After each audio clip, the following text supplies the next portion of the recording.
সেই ডাটাকে আমরা কিভাবে অ্যাট এ টাইম মডিফাই করব একটু শিখে নিই। দেখেন, প্রথমে আমি আমার সহকারীকে একটা এক্সেল শিট বা একটা গুগল শিট দিয়েছিলাম, যেটাকে আমি কিছু ডাটা দিয়েছিলাম, কিছু নাম এবং ফোন নাম্বার দিয়েছিলাম এবং তাদের অ্যাড্রেসটা দিয়েছিলাম, যাতে এটা আমি কন্ট্যাক্ট লিস্টে আপলোড করতে পারি। তো উনি আমাকে যেটা করে দিছে, এই ফাইলটা করে দিছে। দেখেন, এইখানে আসলে গুগল বা আমার কন্ট্যাক্টটা এই ফরম্যাটে নিবে না। এখানে মাঝখানে প্রত্যেকটা দেখেন সেপারেটর দেওয়া আছে একটা, আর তারপরে সেপারেটর দেওয়া আছে, প্লাস হচ্ছে সামনে প্লাস 00 প্লাস 880, যেটা বাংলাদেশের কোড, সেটা দেওয়া নাই। তো আমি দুইটাকে অ্যাড করছি। প্রথমে এটাকে করতে গেলে একটা একটা করে চেঞ্জ করতে গেলে এটা আসলে একটু সময়ের সাপেক্ষ ব্যাপার। তো আমি এটাকে একটু দেখাই দিচ্ছি কিভাবে সহজে করা যায়, মানে সময়টা কম নিয়ে করা যায়, সেটাই আমি দেখাচ্ছি। একটু দেখেন, খেয়াল করেন। প্রথমে আমি কি করলাম, এই ফাইলটাকে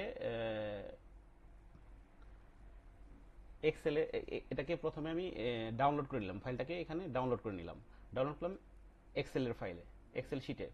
ওকে, এখানে ডাউনলোড হলো, এখান থেকে আমি এটাকে ওপেন করলাম। ওপেন করার পরে যে ফাইলটা, এই ফাইলটা আমি ওপেন করলাম। ওকে, ওপেন করলাম।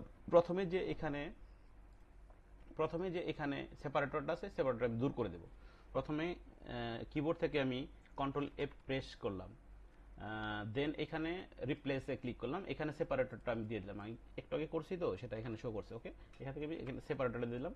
আর রিপ্লেস উইথ, এইখানে জায়গাটা আমি ফাঁকা রাখলাম। রিপ্লেস অল করে দেবো এখন আমি। ওকে, রিপ্লেস আসলে এটা এই শীটটাকে নিবে। দেখি এখান থেকে যদি আমি শীট সিলেক্ট করে দিই, ওকে, শীট সিলেক্ট করা আছে।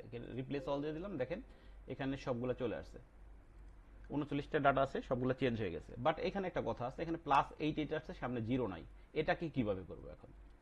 তাহলে এটাকে করার জন্য আমাকে যেটা করতে হবে, এই পুরা এরিয়াটা বা এই বি কলামটা আমি সিলেক্ট করলাম। বি কলামটা সিলেক্ট করার পরে এখানে কাস্টম আছে। ওকে, এখানে নাম্বারের এই কর্নারে অ্যারো আছে ছোট্ট একটা, এখানে আমি ক্লিক করব। ওকে, এখানে ক্লিক করার পরে এখানে কাস্টমসে যাব। কাস্টমে যাওয়ার পর এইখানে 0 যেটা আছে এখানে যাব, এটাকে একটু পরিবর্তন করে দেব। এটাকে পরিবর্তন করব, এখানে এখানে একটা ইনভার্টেড কমা লিখে তারপরে +880 দিলাম।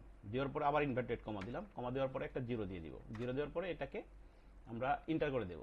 ওকে করে দেব। ওকে, ওকে করে দেওয়ার পরে দেখেন এখানে অলরেডি +880টা চলে আসছে, সবগুলোর সাথে অ্যাড হয়ে চলে আসছে। তো এই ফরম্যাটে করলে পরে আমি ডাটাটাকে আপলোড করে দেবো। এখানে একটা নাম্বার ভুল আছে, আমি এটা কারেকশন করে দিচ্ছি। সরি, এখানে একটা 0 চলে আসছে নাম্বারের মাঝখানে, এটাকে কারেকশন করে দিচ্ছি। ওকে, চলে আসছে। হ্যাঁ, তো এটাকে আমি এখন সিএসবি তে কনভার্ট করে, এখানে এক্সেল শিটে আছে, এখানে ফাইল সেভ এজে গিয়ে আমি যেখানে রাখি ডেস্কটপেই রাখলাম। কন্ট্যাক্ট লিস্ট সাবওয়্যার আছে। ওকে ফাইন, এখানে এক্সেল ওয়ার্কবুক আছে, এটাকে চেঞ্জ করে আমি কমা ডিলিমিটেড সিএসবি ফাইলে করে দিব। তা না হলে আমার ওই ফরম্যাটটা নিবে না। সিএসবি কমা ডিলিমিটেড। ওকে, এটা করে দিলাম। করে দেওয়ার পর এখানে সেভ করে দিলাম। তারপর এটাকে আমি গুগলে আপলোড করতে পারবো।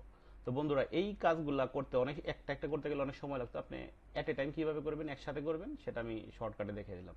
ধন্যবাদ সকলকে, আমার পাশে থাকবেন এবং আমার পেজকে আর চ্যানেলটাকে ফলো দিয়ে রাখবেন, যাতে নতুন নতুন ভিডিও আসলে আপনারা সাথে সাথে দেখতে পারেন এবং শিখে নিতে পারেন।